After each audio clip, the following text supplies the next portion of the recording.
Welcome to the bold analysis, ladies and gentlemen. Thank you very much for your continued support.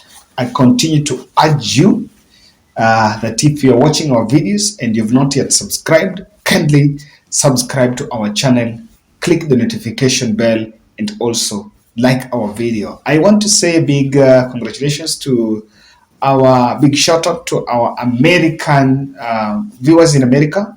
You guys had your midterm elections, and of course, I've been trying to follow. Yeah, we really need to learn a lot. I wish even in Kenya we can have midterm elections. I can tell you that heads can really roll.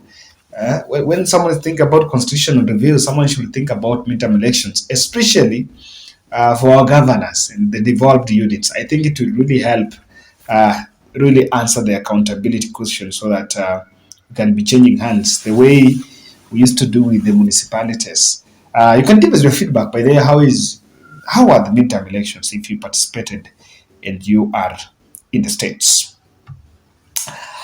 There was a mission that was set clearly by Nairobi MCAs when they decided to invade the Supreme Court compound.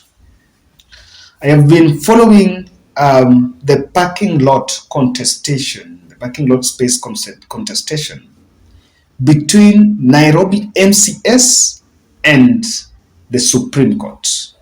And there is a bit of that contestation. And today, they actually took the opportunity to head to Supreme Court so that they could actually show their message. Today, a host of MCAs, majority of which are from Azimio la Umoja wing, even though I also saw the others from UDA, stormed Supreme Court space. And there is, what happened was, there is a space that is supposed to be used for parking and is supposed to be used by the county assembly members. But it was being used by the Supreme Court officials. So this is what happened. Earlier, Supreme Court requested the parking lot space to be used during the interviews for the position of Chief Justice, which was to give an amicable environment for the judiciary. Because for those interviews, they were actually, the space was to be used by them because they were conducting those interviews. So they were expecting many guests, especially the different candidates that were supposed to be part of that or that were supposed to be interviewed. So if I am not wrong, that is not now. That happened, Chief Justice, I think those interviews were last year. If I'm not getting it wrong, that was last year. Then the speaker said that judiciary again, and after that, after they were handed that space, they have been using it. Then the judiciary asked for the space again during the Supreme Court's ruling on Building Bridges initiative. That was last year. Case last year, the court had requested the county through the office of the clerk to allow them to use the space. So one, it was used during the interviews for Chief Justice. Two, the day they were giving the verdict, yes, Supreme Court ruling, yes, they were giving the ruling because they were expecting many guests. Now, from that time, I think BBI ruling came somewhere June or July last year. From that time to date, the space remained locked and the county assembly members were never using it. I can speculate that perhaps the previous county assembly that was there, they were not using the space frequently. And even after BBI, they could not be united for a front because many members had taken different political stands. So they could not come together to lobby or rather to push for this, of course, because of political positioning. But on this one, we have seen a unity of purpose. And this unity of purpose have been in Nairobi. And I want to delve deep about this. Before we look at that, there is this video where if you see the way they went there, I understand there was already some mobilization by some few members of the public who were supposed to go with them. But of course, the plan never materialized. I was trying to just speak. I think I've seen the Bungala Wananchi team trying to talk about it. So they did not go. Remember the last time there was an attempt of a protest, it didn't really go well. But they wanted to communicate something. Look at this video here.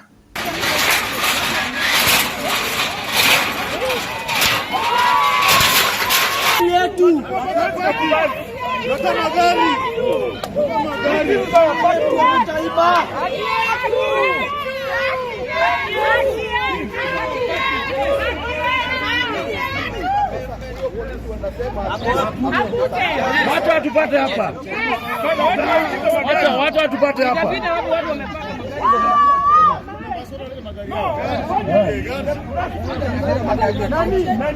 Nani Kagogo avuruta hizo magari zitoke hapa. Moja tu. Yes. Wapi kila driver sport wote katika county hapa. Yes. Is the county Zote. Tuongelee hapa sasa.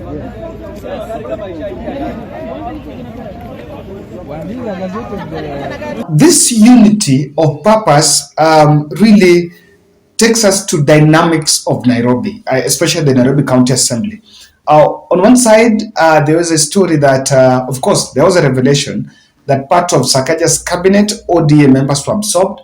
In the County Assembly, some of the majority committees, some of the committees that were supposed to be taken by the majority MCAs, majority side MCAs, were actually given to minority. So there has been that bit of division and showing that kind of unity. So this plan was hatched for them to head directly to Supreme Court. It is because of that unity. But don't you think that for judiciary, an institution that has been in the limelight, allow me to say, depending on how you look at it, for all the political reasons, because of the high octane political season that we have been, that we are in, it is not a very interesting, or rather, it's not a very good image for Martha Koome to see a Supreme Court, maybe videos of protests. And from where when I looked at that, I think someone just wanted to find that issue, just to test the waters. How about if a protest comes? Remember, Azimio Wing have been pushing harder and have been holding a stand that they are comfortable with the institution of judiciary, or let me just say, the institution of Supreme Court. So this was a bit of some message that someone wanted to send to Martha Koome, because that unity of purpose, it didn't just come from nowhere. So I want to say this. There is some 3 observations I can make from that video clip.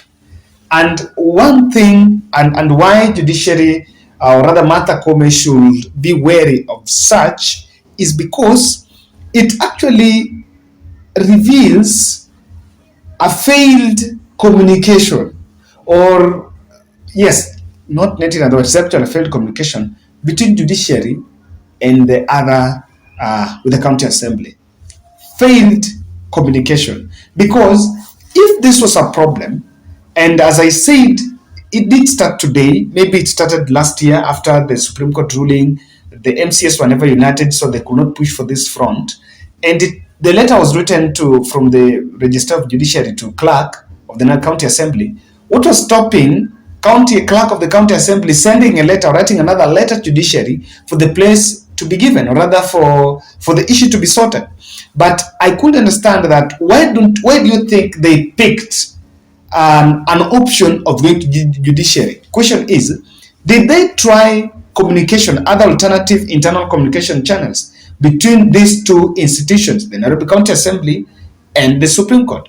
Did they exhaust those communication channels, or was this really just a hashed strategy that, look what, come what come may, this is where we are going to start. We are going to start. But then the truth is, after that small altercation, they got entrance, and now they were parking into that. They were parking in that place. So what exactly would this portray?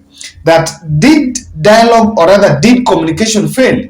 Did someone try to communicate to the Martha Koome team, or rather to the Supreme Court, but they never responded?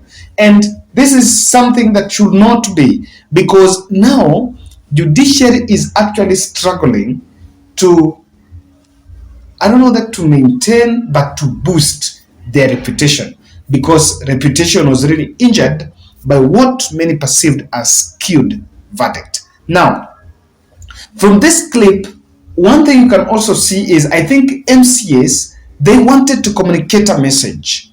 And this is the Azimio message to Martha Koome through this, that the power rests with the people. The power rests with the people.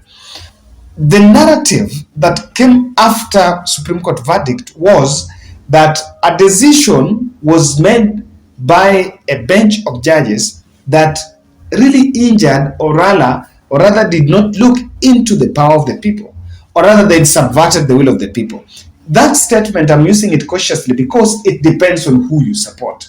Those who support Raila will say they subverted the will of the people. Those who support UDA, or rather Raila, William Ruto, believe everything was right. So one thing that was to be communicated here is, we are coming to take over as the people, and that's why they took themselves there.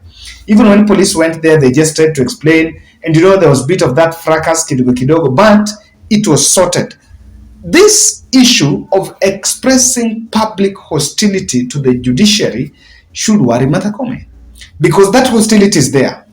It's kind of something that is building. This is how normally things work.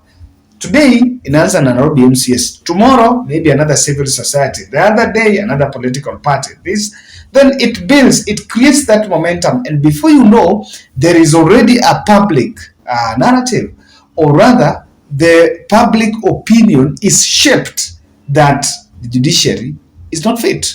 So the expression, the MCAs wanted to take their public hostility, to express public hostility in the institution of judiciary. And it was really, the target was, as much as they used the issue of the port, of the parking space, but they really had a bigger ambition. And that is my take. I don't know what you think, guys, but of course I have followed that, and you can also tell us what could be your thoughts.